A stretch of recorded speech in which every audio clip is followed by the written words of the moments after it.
Okay, Professor. So, thank you for explaining the other names of I am in the Bible. But let's get into this. So, you talk about the thoughts becoming light particles. So, how do our thoughts become light particles?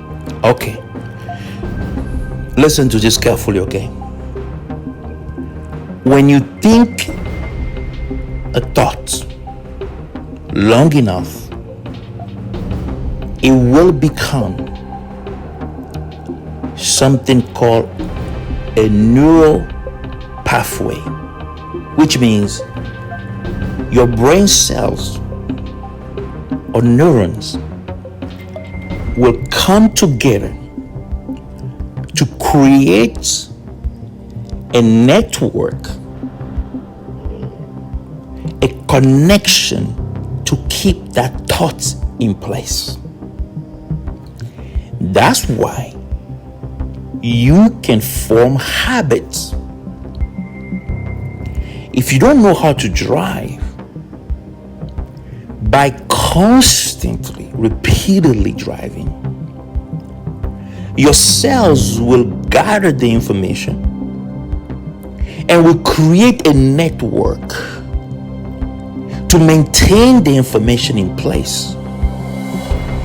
The moment the driving experience will become flesh or your brain, your body will begin to drive. Does that make sense? Yes. But now watch this. Watch this. Now let's say the thought is about a car you want. Let's say you want what kind of car do you like? If you were a millionaire right now, which car would you drive? Aston Martin. All right, let's say you want to drive Aston Martin. That's a thought, right? Now let's say you picture that thought every day.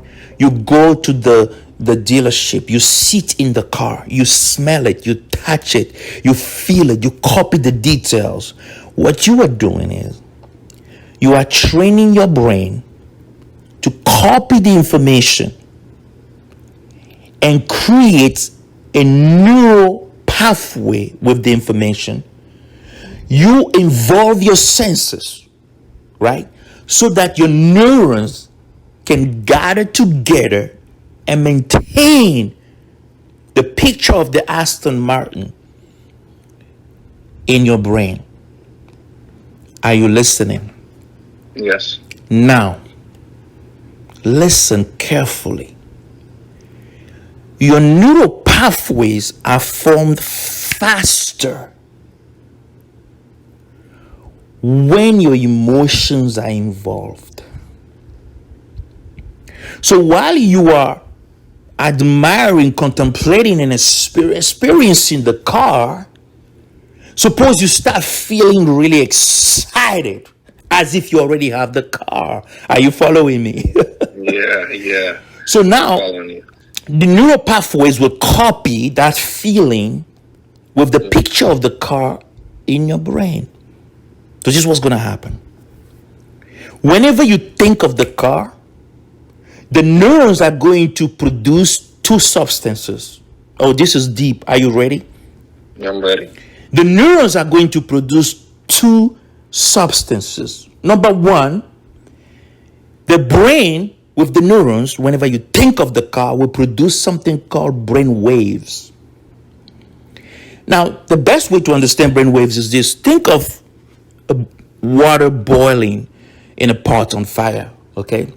So now let's say that, the water is hot in the pot, and at one point, when you place your hand next to the pot, around the pot, without touching the pot, you will feel heat particles, right? That's right. Which means the heat, they actually went through the pot and started to create haze of particles around the pot. Does that make sense? Yes. The same way, when a thought is boiling in your brain, it releases brain waves that sit around your head, literally as photonic particles, which means if someone is in the spiritual realm, that person can look above your head and see the car. Are you listening?